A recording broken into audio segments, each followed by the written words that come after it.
Time is an ocean in a storm. You may wonder who I am and why I say this. Sit down, and I will tell you a tale like none that you have ever heard.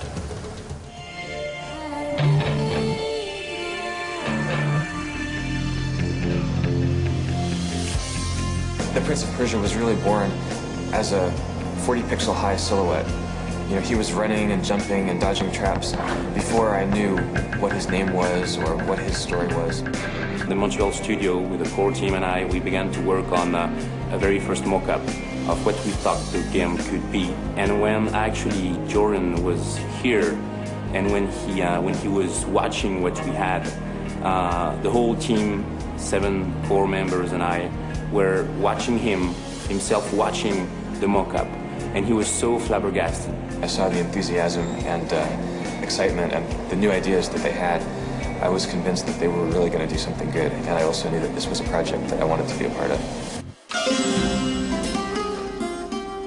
It's the story of a prince who tried to save the day after having himself brought chaos into a huge palace. His help is an adventure by a young, mysterious princess and a magical dagger, but a villain visitor is after them.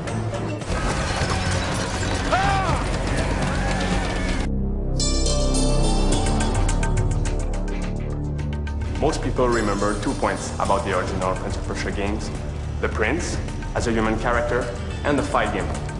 So we started the game based on that. We implemented dynamic loading in the game to enhance immersion for the player, to provide seamless transition between all the locations in the game, so the player really feels in the palace when he plays. We exaggerated the proportions of the tower on the rooms to create a more immersive and spooky universe. The prince can interact with almost everything, so we had to justify the level design artistically. We come up with something new, very sensuous, very immersive for the player. Not too dark, not too cartoony either.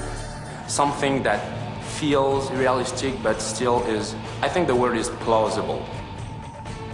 This type of level design and interactions with environment allowed us to implement cinematography techniques with the camera. We have the free camera, fight camera, first-person view, and the alternate camera.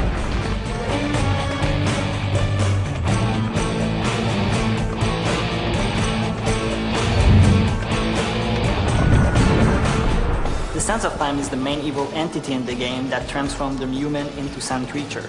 For this creature, we wanted to have an organic and evil feeling mixing whispery voices and avoid Living Dead type sounds. We worked with Dane Tracks, who created most of our sound effects. All the rest was done here in Montreal. The music style had to fit the Persian look without being Persian music. We selected a mix between rock and Middle Eastern rhythm and melody with an Indian flair. We worked with composer Stuart Chatwood, who was also part of the band Tea Party.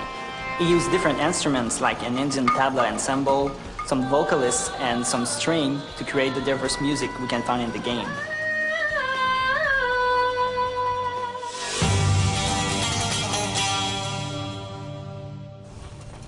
The sand, why does it glow? I can tell you. Inside the hourglass is a marvel that no living man has seen. We played a lot around with the idea of Persian ninja, acrobatic stuff. Basically, we came up with a character granted with a full range of movesets.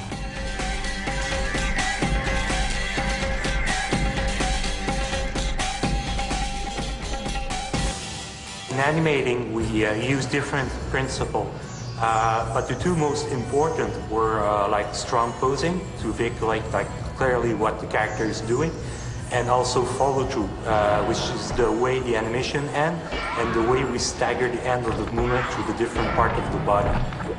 First, we start off by working the design of character on doing a paper sketch. Once we got a good design, we move on to 3D creating the skeleton. On top of that, we layer the polygon mesh and texture. And once we got the satisfying result, we let it age to see if it passed the test of time. The Prince has more than 750 animations.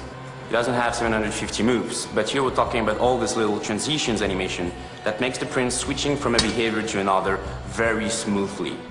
Basically, he has the biggest range of moveset in any action-adventure 3D game.